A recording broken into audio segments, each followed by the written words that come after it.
Hi.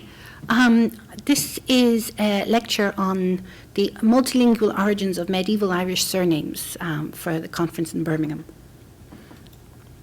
And I begin with an article in the journal Nomina by Diarmuid O'Murchada, who was in UCC.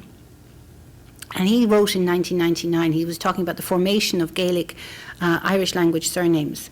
And he says, as would be the norm for everybody, he quotes an old verse which says, "By Mac and O you'll always know, true Irishmen they say, but if they lack both O and Mac, no Irishman are they." And that's absolutely classic, that the typical Irish surname is either, that they refer to ancestors, and it's either son of Mac or grandson or descendant of O. But of course there are other surnames, they're not as well known, but there are other types of surnames such as Kavanagh or Cuivnach, DC or Deisach, or Kinsler or Kinselach, and these are adjectives. They're not, in fact, they don't use the word O or Mac. And as it happens, the very earliest candidate which we have for a surname in Ireland is Clairach. And this, we have an O Cleric recorded in the annals in 923. And although the ancestor, the Cleric ancestor, is not in fact recorded, we have his son and we have his grandson, the O character in 923. And that's a word which simply means clerical. Again, it's one of these adjectival surnames. And what O'Murchada identified in his Nomina article was that it's a bit more complex than that surnames are simply the recording of your grandfather. There is an element of choice to the ancestor that is chosen to be the eponym for the surname, that if he's a particularly prominent ancestor, he's more likely. You don't necessarily cite a grandfather if the grandfather didn't do anything much to be remembered. But if you have a very famous grandfather or even a great-grandfather, that's the one you choose. And that's the case with Brian Boru, for example. It's not his grandsons who start calling themselves descendants of Brian, it's his great-grandsons. And really, the other thing which he mentioned, which is important, I think, for us to remember, is that we're much better off for the aristocratic lineages and the surnames that come from aristocratic dynasties. The smaller, the less important families, the ones who didn't really make a national noise, they are far harder to identify because they tend not to be recorded in the annals in the same way. And there are examples, but you have to be lucky with the recording. So, for example, he cites the relatively rare surname of Draddy, and he says, well, that's a descendants of O'Dreda, and that's a name which is recorded in East Cork from the 13th century, and in fact is still recorded, still there today, though in very small numbers.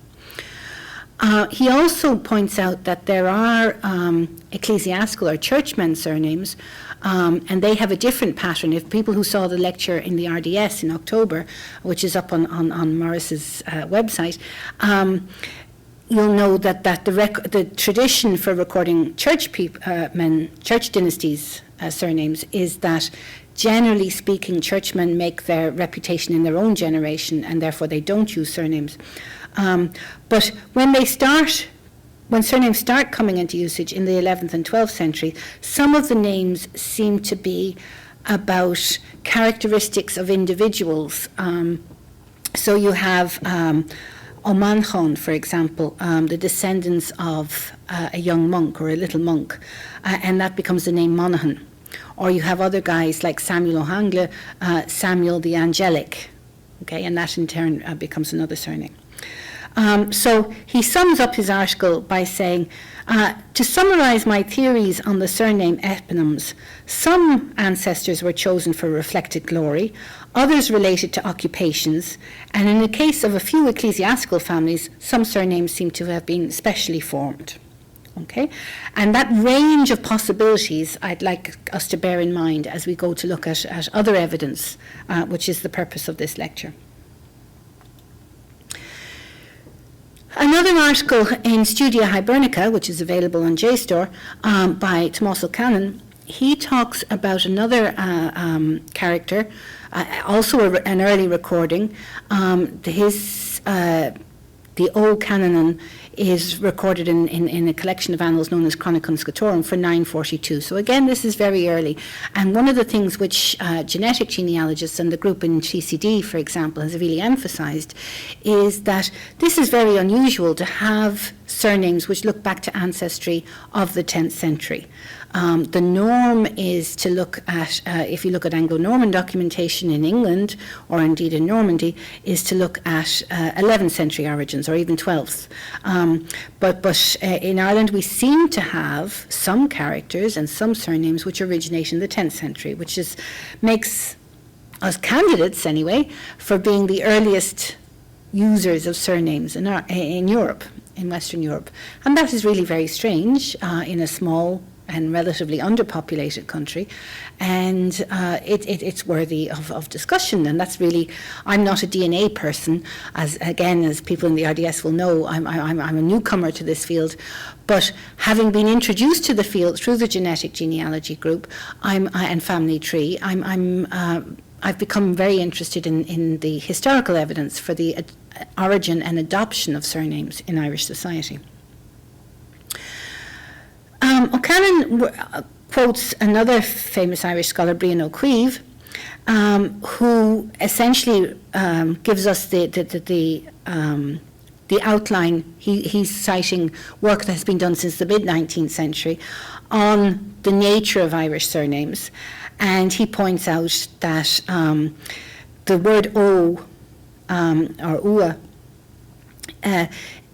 does mean grandson, but it can mean it can mean just ancestor or descendant from an ancestor, and that's really how we identify how names cease to become simple identifiers and become surnames, because there is a habit in Irish nomenclature to identify. The most common way of identifying anybody is to say X son of Y, and if you're of a particularly important family, they would, and this is noted from the period of the Olmstones on, you would say X son of Y, grandson of Z. But in the case of, in the 10th century it begins, and then in the 11th century it becomes more common, that you start using this O word for ancestors who are more remote in time, and therefore it becomes a hereditary surname. Okay? Now, what O'Cannon did in his article was to look at the genealogy of his particular ancestor, Rory O'Cannon, and say, well, actually, in this case, we're talking about an ancestor who's a great-grandfather, a bit like Brian Boru, and therefore that he is not, it is a hereditary surname by 943. The other point which I'd like to draw attention to in his article is that it's a very good article in the sense that it follows the name through time, and it talks about the different recording and the different forms that the name takes as it is anglicised, or indeed hibernicized, because it goes backwards and forwards. And from terms of the English forms of the name, there are different forms which can be used. So there is quite a lot of O'Cannons become Cannons. Partly because there is an English surname Cannon, and people start assimilating or changing the Irish form to a more commonly known English form, commonly known by the people who are writing in English documentation. Another possibility is, apart from Cannon, there are some people who anglicise as not as a Cannon but as Canning, and that's because the Irish pronunciation is actually O'Cannon, and the sounds are somewhat in between Cannon and Canning. And the third possibility, generally found in the northeast coast, in places like Armagh, is that, or in West Clare is another possibility, you have Mac Cannons who become Gannon is the English form, because the C of Mac gets transferred and it becomes a G sound. Okay, so all of these are possible translations of the original Irish O'Cannon. When it comes to the surnames that are produced in the High Middle Ages after the Normans have arrived, there's been much less work done on these. Most of the work since the mid-19th century, and John O'Donovan, has been dedicated to identifying original, the very first Irish surnames. But Freya Verstraeten of the University of Hull has produced an article on naming practices, again among the nobility, in the High Middle Ages. And she refers to the use of nicknames, for example, and how they become, they start being used. And another possibility is there are nicknames which refer to your place of fosterage. So Donecha Carbrach OBrien, Donecha from the area of Carbury, which is central Limerick. Or alternatively, Cahal Crogerg O'Connor from Connacht, he was Cahal Red Hand because he had a birthmark on his hand. Or Erevar, Aid the Fat, and that's fairly self-explanatory. And these nicknames can then, as we'll see, go on to become surnames in their own right. She also draws attention to the fact that the Irish borrowed names, that we do not seem to see the Normans borrowing Gaelic names in Ireland, although we do see that in Scotland. But what we see is that the Irish borrow names originally from the Scandinavian languages, from Norse, and then in the Anglo-Norman period, they borrow Anglo-Norman names.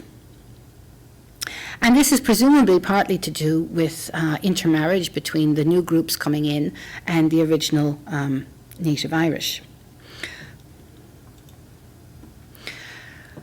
But that feature that the Irish adopted names and used them for themselves from other languages is something which hasn't really played a role in DNA as yet. And this has caused a certain amount of problems with some of the explanations offered by DNA people. And for example, a study that was done in Trinity by the genetics group in Trinity in 2006 looked at names like MacAuliffe to identify the possibility of Vikings. And they said, well, actually, there's very little evidence for Vikings. The DNA is not showing a Scandinavian haplotypes. And it looks as if, essentially, we have very few Vikings coming to Ireland and simply Irish people adopting Viking culture, which is like a major, it's a major shock to those of us who are used to studying, the archaeology of Viking Dublin or Viking Waterford or Limerick or whatever. And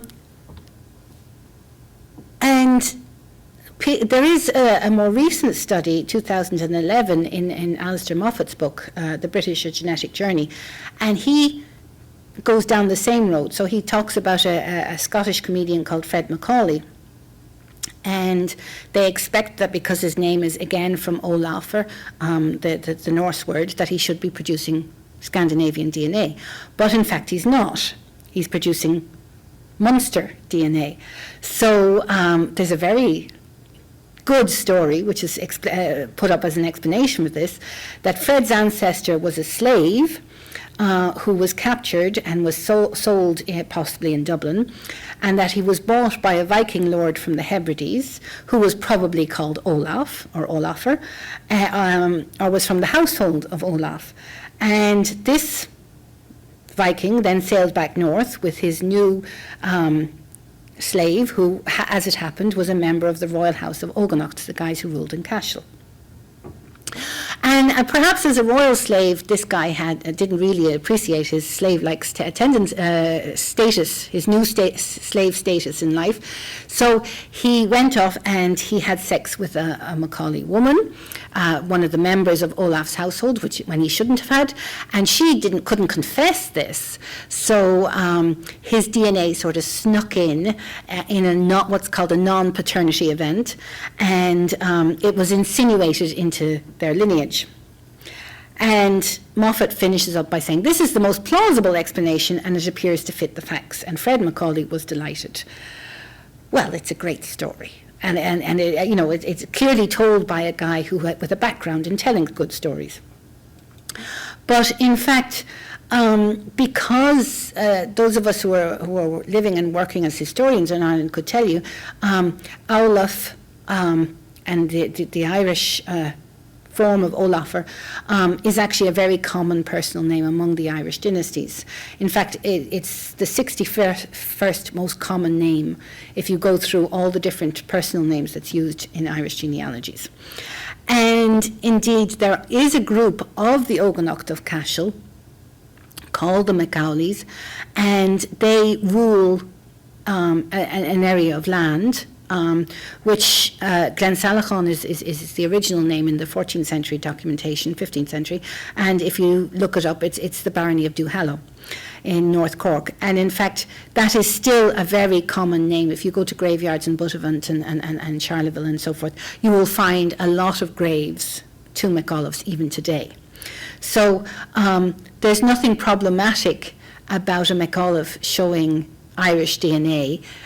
It was an Irish family who adopted the Norse name Aulaf, and that's all there is to it. There's no slave owners, and there's no surreptitious sex, and there's nothing exotic about the story at all, if you have a more pedestrian type of approach to genealogies.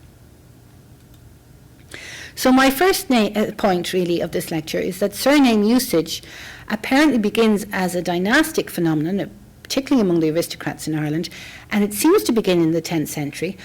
But what happens through time is that other features, as surnames start getting adopted in England and Normandy in the 11th century, new immigrant groups, such as the Norse or the French-speaking Norman settlers, or the Welsh and the English whom they brought with them, all of this begins to influence the way surnames are formed in Ireland.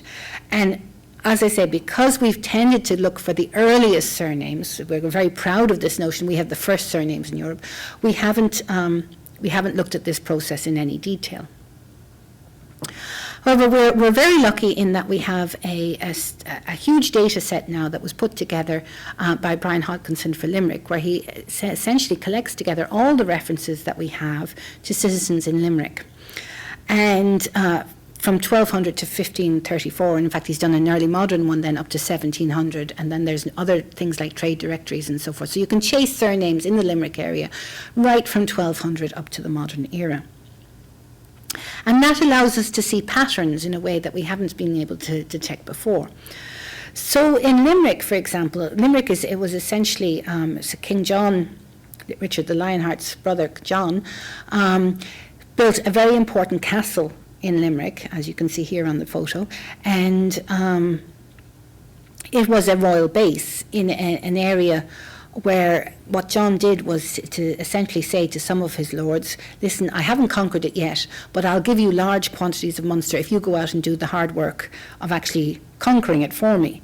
But just in case you start getting notions, I'm going to have a base of my own in the middle of all this, so that if I need to, quash you because you start getting a bit above yourself, that won't be too difficult.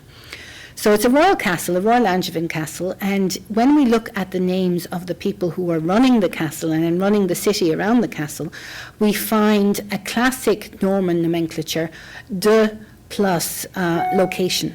Okay, and as you can see from the list here, these are essentially, they're a mixture of English names, Welsh names, and then possibly even Spanish names, if that's a reference to Compostela there. And these are the guys who are being put in order to run royal affairs in Limerick in the 13th century. The second two names at the bottom, these are perhaps slightly lower status. They're still royal officials, but they're lower status. And the interesting thing is they come from Irish places. Adair, for example, is just up the road from Limerick.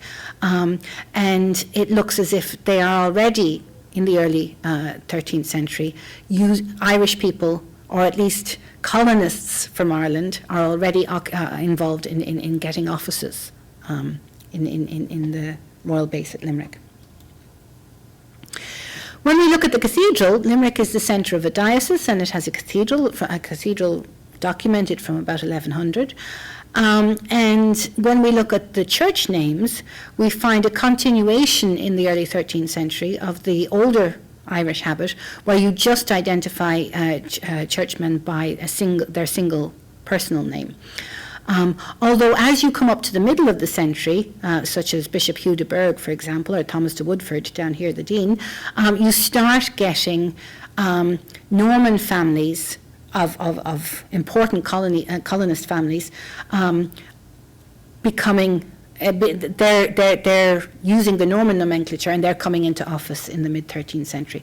Some of these simply are, we can just identify them as family names. Others, like William de Cardiff, for example, the treasurer, he has a name which indicates his place of origin. Okay. The list also includes priests and chaplains and canons. There were 12 canons for the cathedral. Again, they tend to have just personal names until you start moving into the towards the middle of the 13th century. But the interesting exception to that is the native Irish clergy, who are identified, all of them, with dynastic origins. And we can see O'Rebecon, for example. These are guys from Tulla in County Clare. O'Conning, they're guys who have are associated with the O'Briens, but they seem to control Singland, just to the north of Limerick City. O'Lonergan, again from the east side of Lough Derg. O'Malia, a bit further north, apparently from the coast of Galway. And O'Mail Finn, or O'Mail Inn, and this guy seems to be from Central Clare. Okay, so we can identify the locations, but the interesting thing is they're the only ones with the surnames. So the Irish habits, again, what this indicates to me anyway is that the Irish habits of surname formation are different at this stage from the Norman ones. When we look at the professions, we begin to see people who have surnames, or at least nicknames, which indicate professions, and which are much closer to the kind of thing that we see in contemporary England or Normandy. So we have John Camberter, or John the Money Changer, and this becomes the surname Cammer. We have Carpenter, we have Fisher or Piscator, we have Miller. We have a very interesting one, Donal Le Palmer, and this is very odd because it looks as if it means Donal the Pilgrim, but it is rather strange because in that particular list, it's a Dublin citizen roll, there is about 40 pilgrims, which seems to be an awfully large number of pilgrims, so I'm not quite sure that that's actually the best translation. Then we have Parmenter, which becomes Tailor, or Caesaurus, which seems to become Sheeran or Shearing, and it seems to be somebody who cuts cloth. Okay? And then we have records of householders and tenants and citizens of Limerick, beginning very interestingly with this word Siward, who just has his personal name, but he's very nice to have because he's our only candidate, so far anyway, for Norse origin. Limerick started life as a Norse colony. It is recorded, there are ships of the Norse on the estuary at Limerick, certainly from 845. But here we have apparently an official involved, a Norse language or a Norse named official of Limerick from around 1200. At a point where we know from other evidence, from charter evidence, that there was actually, the Osman were given the remainders of the Vikings, even though the city had been colonized by that stage. The Anglo-Normans had come in about 5 years previously in 1195, but the Norse still have a big role in running affairs. But Siward is the only one that we can actually identify by name. Then we have guys who are named after nicknames which refer to their physical features. So we have blonde, we have brown, we have long, we have words like minor, petit is another one, or petite. We have albus, and the interesting thing about some of these names is that we have both Irish and English versions of these surnames. Albus is obviously Latin for white. We have the name White, and we also have the Irish version of that, which is Finn. Or we have Rufus, the Latin for red, and we have the English word ruddy, or the Irish name Roe, and both of those become surnames in the Limerick area. We have adjectives which refer to place, and most specifically that is Wallensis, becomes Walsh, or Brannoch in Irish. Hereford is another one. We have names which refer to, this woman here is Sybil Rees, and Rees is presumably her husband's name, okay, and a Welsh name there. And then we have what appear to be slightly higher status people who own maybe more than one house, and these again are using the Anglo-Norman nomenclature of de plus place of origin. So we have Richard de Castle, or de Cashel, probably, and we have Lawrence de Cashpole and Godfried de Colonia and Reginald de Limerick, for example, already by 1199, which is very interesting. That may be another guy who's Norse, but his name is recorded in what looks like a more Anglo-Norman style. It might be the Norse name Rhinal, in fact, in origin. Okay, so my second point is that the naming formulae in the early 13th century at this ex-Viking port town, this merchant town of Limerick, which has become an Angevin stronghold. And what we get is a whole variety of different surname types and formulae. We have nobles involved with the Royal Angevin Castle. They have names marked by de and their place of origin. Then we have lower ranks, also associated with the castle, also marked with names marked by de, but apparently from originating within Ireland. Then we have churchmen who, if they're Irish, they tend to have personal names and dynastic names. If they're non-Irish, and they could be Norse or Anglo-Norman, it's not clear, they just have personal names, or as we move towards the middle of the century, again the de plus either family name or origin name. Townspeople seem to have names referring to profession or to hair colour or to ethnic origin, descriptor names you might say, and it looks as if we have, from the surnames, we may be able to deduce that there's a hierarchy of citizenship, that there are the basic craftsman come artisan in Limerick, but there's also guys who own more than one burgage plot and are more substantial landowners, and they seem to be more of the Anglo-Norman type.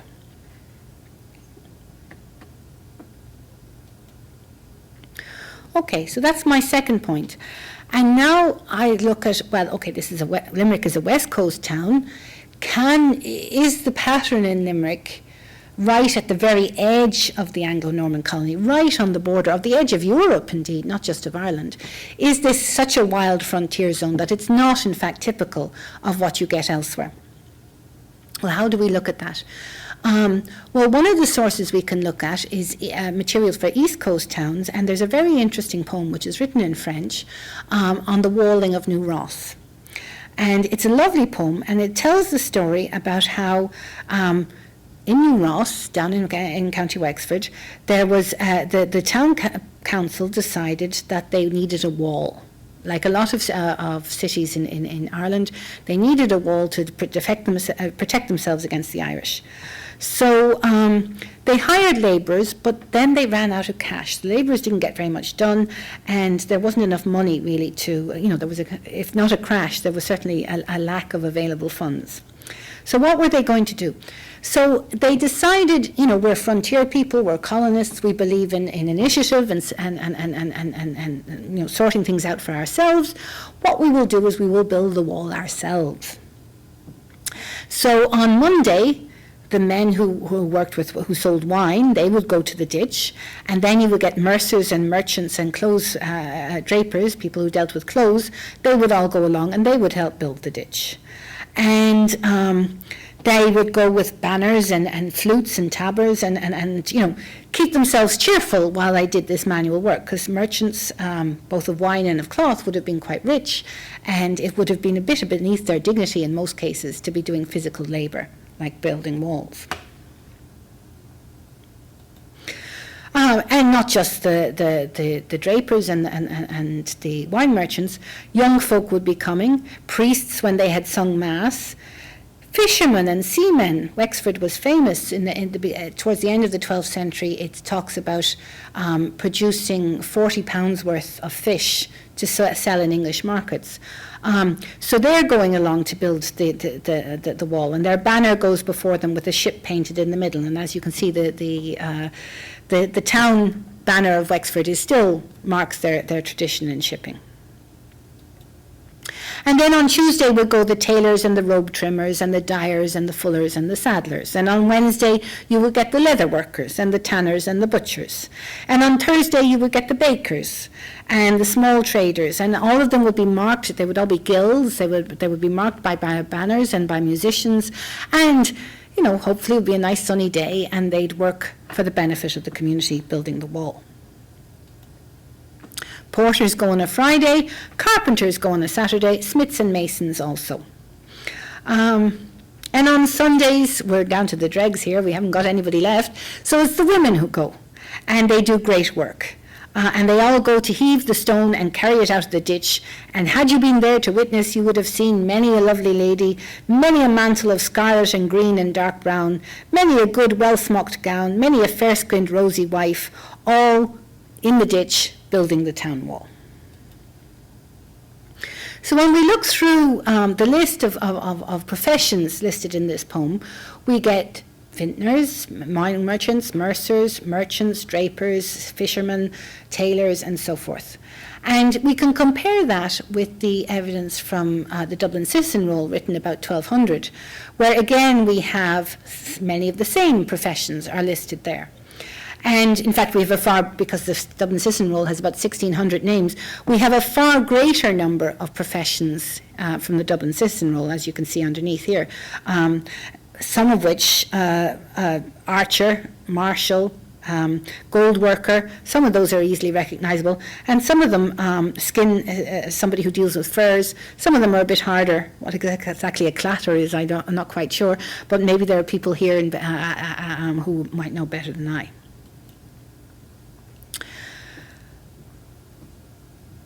The Dublin Citizen Roll is quite interesting because when we look at the Dublin Citizen Roll, we can see not only a profession, but sometimes we have a profession and a location.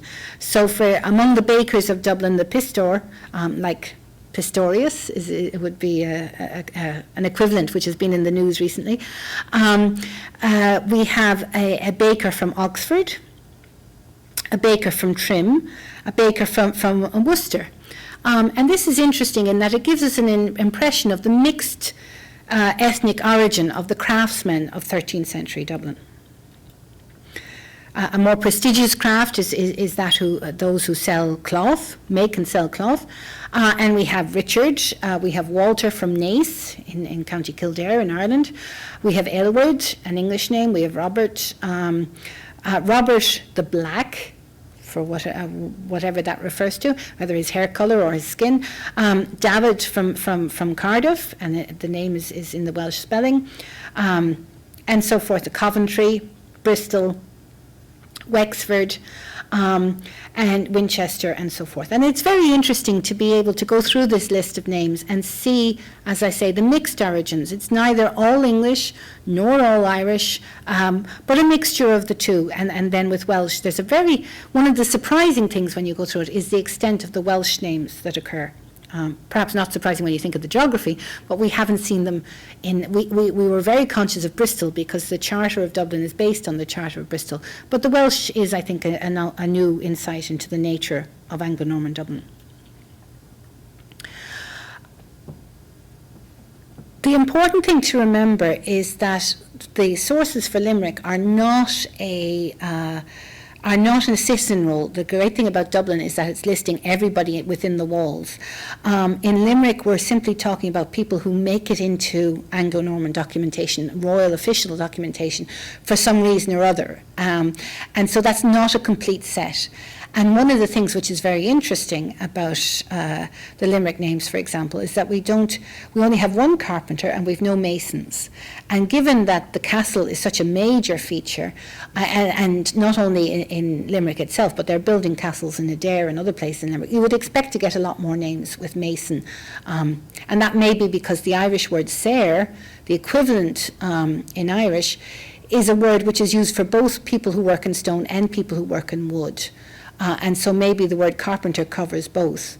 Or maybe it's a question of the masons come, they build the castle, they get their pay, and they move on to the next castle. And that's the nature of the building trade at this stage. It raises interesting questions, but we don't have any smith or mason in Limerick at the present time, which is interesting and perhaps unexpected. Okay. That's the evidence from the beginning of the colony. I'm now turning to evidence from the end of the colony, and I'm still in the Limerick area. Well, in fact, in this instance, I'm not, but I'm about to go on to the Limerick area. And the reason I'm looking at this evidence is because in the Elizabethan period and in the Cromwellian period, you get English observers, New English as they were called, who are interested in and commenting about the nature of Irish society, and in particular the record keeping of the Irish. And this guy, Thomas Smith, is an apothecary in Dublin in 1561, and he's talking about the different types of Irish poet. And he says, well, there is one particular type which was known as the Shanachie, and these guys keep pedigrees. He calls them in English the pedigreer. They have plenty of cattle, and with this cattle they feed. He's very much pro the Elizabethan conquest. The cattle that the Irish have, they use to succour and to feed the rebels. And the thing about these Shanachie is that they recite the pedigrees not just of the aristocrats, but also of the ignorant men of the country, and they make them believe that they're descended from Alexander the Great, or Darius, the Persian king, or indeed the Roman Caesar. And this makes ignorant common people run mad and they care not what they do, and this is very hurtful for the realm. So all these people with pretensions, the ordinary common folk now are being given pretensions that they are much greater than they are, and this is leading them to rebel. This is Thomas Smith's approach. And similarly, Sir John Davis, writing in 1607, he is a royal official, and he's come to essentially map and administer the area around Fermanagh. And he says, we called unto us the inhabitants of every area, every barony, and then as a result of that, we had present all of the clerks and scholars of the country who knew all the different families and their branches, and the relative hierarchy one to another. And they also knew what land each of these held.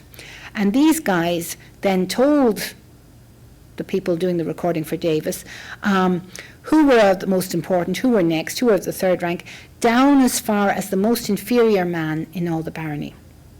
So both Smith and Davis are telling us that pedigrees are being created by the Irish for all Irish people, no matter what their profession in life.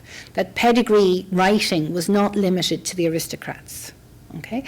And that's very important, and it has fed in to a lot of the research that we've done on Irish surnames and Irish origin surnames, because people have tended to feel that all names can be identified with pedigrees. If you just hunt hard enough, you will find a pedigree for no matter what the surname is. And it covers the entire population of Ireland. That's not quite true. The thing is that these pedigrees, as far as we can see, these pedigrees are essentially kept for the aristocrats primarily. And again, an 18th century source, Barry Flynn, it said that he, every Irishman claims he's descended from a king. Well, yes, they did like this, claiming they were descended from kings, and they did use pedigrees in this way, but it was very functional. And for example, after the flight of the Earls in 1603, guys who wanted to go and work for continental armies and who wanted to get commissions as officers would identify themselves with pedigrees, because if they had a pedigree, they could claim they had royal ancestry, and that would make them officer material. Okay? But it is very questionable, in my view, that people who were not officers or of that stratum in society would necessarily have a pedigree.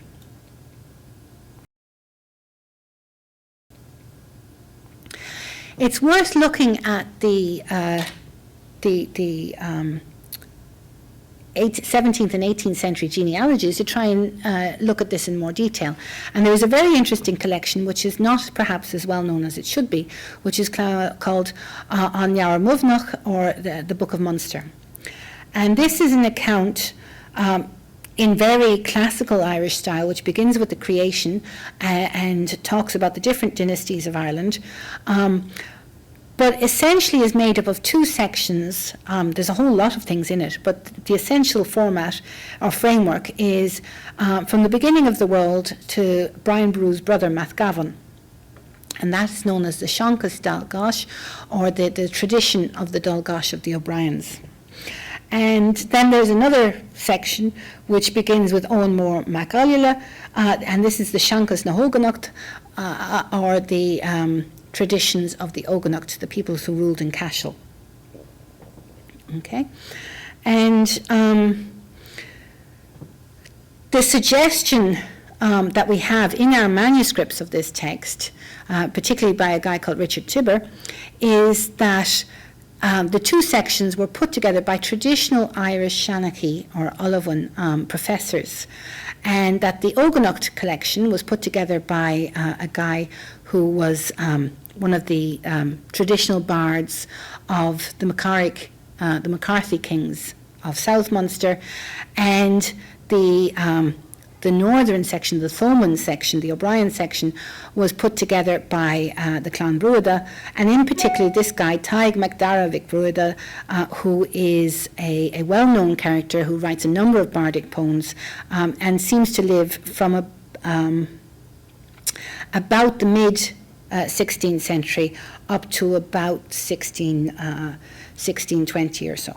Yeah, and this guy, we know quite a lot about him, partly because he writes a number of poems, as I say, but also there's a lot of record keeping going on in this area, and we know that he lived in Knockanalban, which is to the west of the River Fergus, on Slieve Callan. His sister Finola was married into another bardic family, the Clancys. And that, in fact, his sister and his brother-in-law fostered the then O'Brien Earl of Thomond. Okay, and he himself married into the MacMahons, who ruled West Clare, or who held a number of castles in West Clare in the area known as the Corcabashkin. And these were the MacMahons. Okay. What is of interest here when we're looking at surnames and origins of surnames and identifying surnames is that because this is a very traditional text in the 17th century, we can compare it to genealogies which are drawn up in the 12th century and see where the similarities and differences lie. And so, for example, one of the things which we have well recorded is the various descendants of Cos. Cos, the ancestor after whom the Dál Gosh is named, the ancestry of Brian Boru. So Cos is said to have had 12 sons, and in the 12th century these are identified with dynastic groups. So we have the Iblot, the Coshan, the Muelvotan, and so forth and so forth. Okay, and this is recorded in our 12th century texts, such as the Book of Leinster. If we look at Taig MacDara's collection in the 17th century, we get, instead of sort of big dynastic groups who own fairly large amounts of territory, we get the same characters, the same 12 sons, but they are instead identified with names which are clearly surnames. So we have the O'Ds, and then we have this kennel or kindred word, that's an older nomenclature.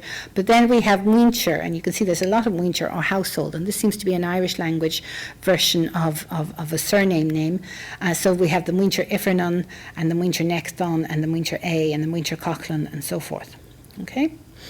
And if we look at the English of these names, we come up with the O'Ds, the Heffernans, the Naughtons, the O'Hays, the Cochlans, the Conroys, the Carneys, etc., etc. So we can actually identify what Taig's 17th century account is that it manages to link remote ancestry with known 17th century surnames.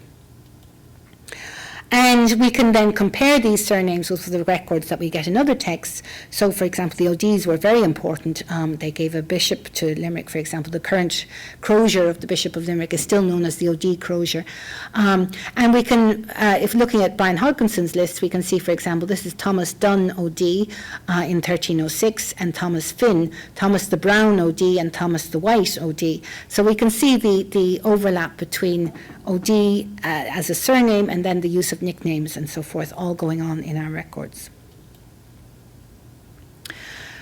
One of the characteristics of Taig's account is that he tends to identify these very remote ancestors, these sons of Cos, who live in the era before St. Patrick, so a good 1,500, or at least 1,000 years earlier than the time Tyke himself is writing. And it's not that they give us pedigrees which go through every descendant between Patrick or Coss and the modern era. It just says, if you look back to this remote period, you will find the ancestor who produces these families. And it's a very shortened process, and to a certain extent, it has to be said, it's a claim. It is reinforcing the point that the 17th century observers are saying. This is modern 17th century families saying, we had a very important ancestor. We don't know the details of the linkages, but we know our ultimate ancestor was this guy. So we have Coshin, for example. The ultimate ancestor of the McNamaras was Coshin. We have an ultimate ancestor who produced the Clancys. We have an ultimate ancestor who produced the Hurleys or the Muldowneys, the O'Grady's, and so forth. Yeah? And then in some cases, but not that many, we have a system where it brings the genealogy down from the time of Patrick to maybe, we're still talking pre-Viking period, but it says, there are not necessarily Cos or Cos's sons, but Cos's great-grandsons, something like that. And we can recognize other families belonging to, originating at that era. So we have Hickeys, for example, these people who became traditional doctors. And they are, as you can see here, was it 1, 2, 3, 4, 5, 6 generations down from Cos. Okay. And what I've done here to identify these Irish names with English surnames is that I've looked at the surnames that are common in the Limerick area in Hodkinson's lists, and I've then produced, what is the most obvious parallel with what's actually recorded in the 17th century Irish text. And you do get names, for example, here down at the bottom, Saura or Summers. And you've got to wait, I wonder where that name comes from, because after all, it's not a name that's used a lot in Ireland, although we do get it used in Hiberno-Norse or Gaelic Norse traditions. So, for example, we get it used in the Hebrides. So is this an indication of Norse ancestry for the Summers? There'd be a lot of work to be done here to sort of sort all this out. This is very much a preliminary sort of paper. It is quite clear that some of the guys who are recorded in this 17th century material are in fact English or colonist families, and the most obvious one of these are the Arthurs, who is again identified as not as remote as Cos. It's the ancestor, the Arthur who is said to be the ancestor, is identified as a couple of generations before Brian Boru, so originating in the Norse period. And there's still a good, strong local tradition that the Arthurs of Limerick are in fact originally a Norse family. They were a very important merchant family in later periods in Limerick history. They become mayors quite often. They're also doctors. And you can see here on Brian's lists, there's a whole series of Arthurs who are mentioned from the 14th century on. Yeah. Whether they go back to being Norse, that's a bit more questionable. So my fourth point is that from the 16th century, external observers are arguing that professional genealogists are providing pedigrees for all classes in Irish society. And therefore, you can use pedigrees, if you're looking at DNA, you can use pedigrees to find just about every Irish person. But my understanding at this present point in time, as I start researching this, is that this is not obvious in the contemporary Irish language sources, although there are exceptions, and there is clear that in this frontier zone on the western frontier in Limerick, that you do have some of the richer merchant families, the Arthurs, the Sextons, the Reedys, whose pedigrees are being recorded by Irish language Shanachie in the 17th century, which tells us something about the extent to which the merchants in the walled city of Limerick are in fact part of the local society of the day. Now, so far, all I've been talking about is the men. And this is a perennial problem in Irish medieval history, but we are very badly off. We're very well off in Ireland for records, and one of the interests of Irish pedigrees for DNA people is explicitly that we can maybe argue that we have pedigrees and ancestry stretching further back than we have in other parts of Europe. And in fact, there is an article that says we can go right back to the 5th century for some of our surnames. I disagree with that profoundly. It was an article written by a genetic group in TCD in 2006, and I've written against that. But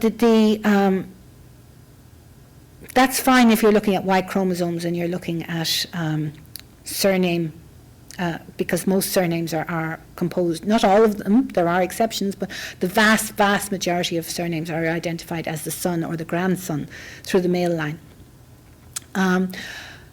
Very few Irish women in our records, remarkably few. So, for example, on ogham stones, there is 330, 350 ogham inscriptions maybe, and there is one which refers to a woman. And again, in the annals, relatively few women.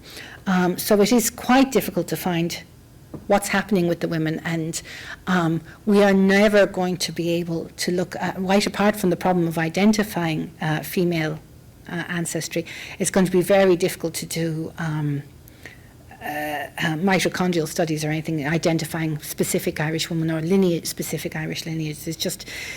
It isn't really there, to be honest. But we do have a very interesting 12th century set of texts, which is known as the Banhianicus, or the Lore of Women. And these are women who are recorded essentially not primarily as wives, and most specifically as mothers. They're identified as, these are important partnerships that individual Irishmen have had, and they're important because they have produced great sons. Okay, that's how the women make it in. They are the mother of great sons. And this material, Muirni Vrolacháin and Anne Connan have done great work on the 12th century records and have really highlighted this information and the importance of it for looking at the 11th and 12th century history of Ireland. But the interesting thing about the 17th century material in the Book of Munster is that among the various odds and sods which are in that text, there is also what appears to be quite clearly elements or short bits of text which are following this Banhianicus tradition and are identifying links between links that are partnerships which are made with particular families and marriages. So, for example, this is a text which deals with the MacBriens, not the O'Briens, but the MacBriens. MacBrien is not a word or a surname which continues on into great usage anymore. Most of the MacBriens decided that the name O'Brien was a bit more prestigious, so they nearly all became O'Brien over time. But they were a group of Brian Brew's descendants who were living not in County Clare but in East County Limerick in an area called Coona. And this particular group, I haven't managed to date the characters involved here, but not as yet anyway, but here we have the family of Conchover the Great, of the MacBriens of Coona, son of Murkertug, son of Turtlevach the Young, or Turlock, and Fionnuala, daughter of the Lord of Uathna. Uathna is Auni in northeast Limerick, or in Tipperary around Ballina. And this, the Lord of Uathna was known as the Mulryan. And she was the mother of that Murkertug, so the neighbouring Irish kingdom, as it were. And then we have Kenedig, a bastard son of that Conchover, and the word is the English word bastard, as you can see, it's just been adopted into Irish. And he went into the church and he became Bishop of Emly. And then we'll have Torlvach, the third son, and he owned land around Emly, I think. And then we have Connor or Conchover or Crochur, these are all different pronunciations, and he was the fourth son, and his mother, Conchover had two wives. His mother was not Fionnuala of Auni, but actually Eileen Butler, okay, from an Anglo-Norman family. And then if we go down through this family, we get another character called Torlock or Tortlevach or Turlock. Turlock the dark-skinned, the sallow. And he had one son who was called Murchad. And the mother of that Murchad was Sheila Fanning. And what's interesting about this is that, again, we're getting the traditional Irish genealogies, which are about Irish kings and Irish aristocrats, but we're getting a picture of them intermarrying with the great merchant families, the English language merchant families resident inside the walled colony of Limerick. And here we have the Fannings. The Irish name is Fannin, and you can see the spelling is that they're probably using the Irish spelling or the Irish form, although Brian Hopkinson has been very clear that it's really only in the 16th century that that there were problems about living within the walled cities of Anglo-Norman Ireland, and you were meant, the royal administration kept saying, no, we don't want any Irishmen inside the walled cities. That's for English speakers only. So what you have with the Fannings is you apparently have an English-speaking group, but the spelling of their name does suggest that they are also Irish-speaking, and as we can see in the 17th century genealogies, they're intermarrying with local Irish groups outside the walled city. Okay, and they're there from the 13th century. So to conclude, what I'm doing here is I'm really speaking as a historian of medieval Ireland, inspired by the work which is going on genetic genealogy and the huge enthusiasm and intellectual excitement that is attached to this. And while what I see on things like boards.ie or in Family Tree or conferences like this are people who are really following the scientific route, I also see, to some extent, that the stuff that I would work on is of relevance to this, but is perhaps we haven't made a good enough fist about talking about it or exploring it or even discussing it.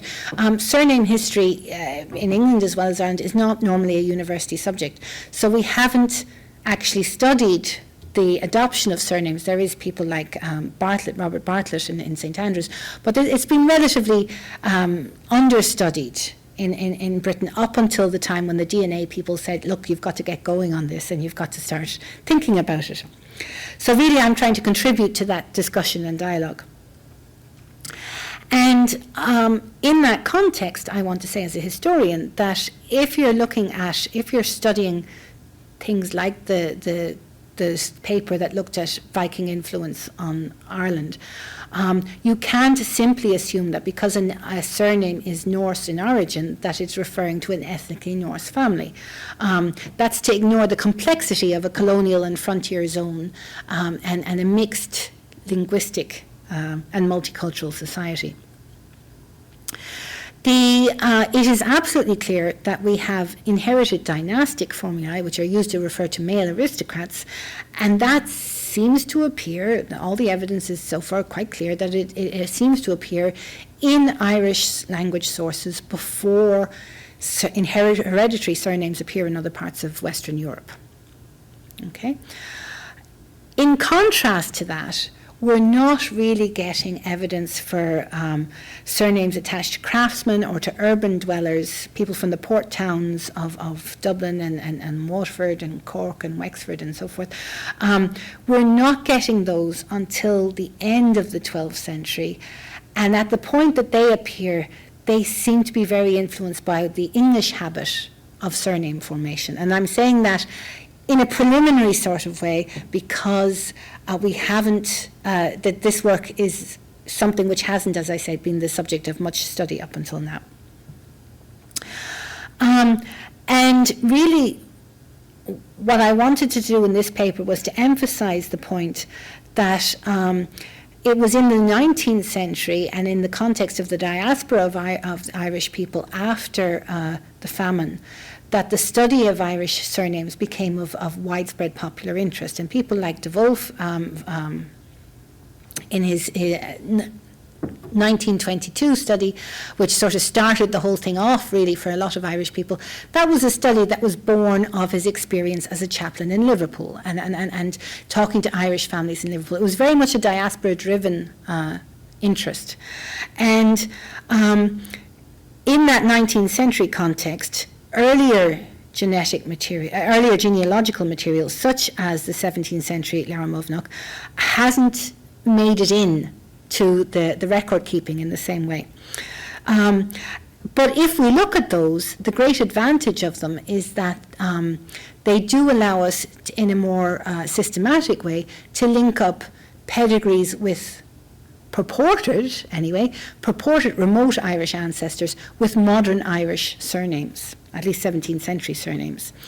And the more knowledge that we have of that, the more we will be able to say, I think, in some detail, what families are related to what, and where we would expect, and this is where the family tree material is of such interest, where we would expect families to overlap and to show the same haplotypes and haplogroups. And so this started as a study into the, and it still hasn't got to the key point, I'm still chasing my tail here, but it started as an attempt to look at the genealogical background to the O'Briens, which was something that became the study it became the subject of study first by TCD in 2008 and then by subsequent writers, many of which people like Dennis Wright and so forth, and you probably know the articles better than I do. But what I'm trying to do is to try and say, okay, that preliminary TCD study was really looking at a very small number of surnames. It wasn't done by genealogists. To what extent were the surnames, they picked the right surnames? Are there other surnames we can add in? And really, I'm still, I'd say, at the first 100 yards of this particular marathon, so there's more to come. But this is as far as I've got at the moment. Thank you very much.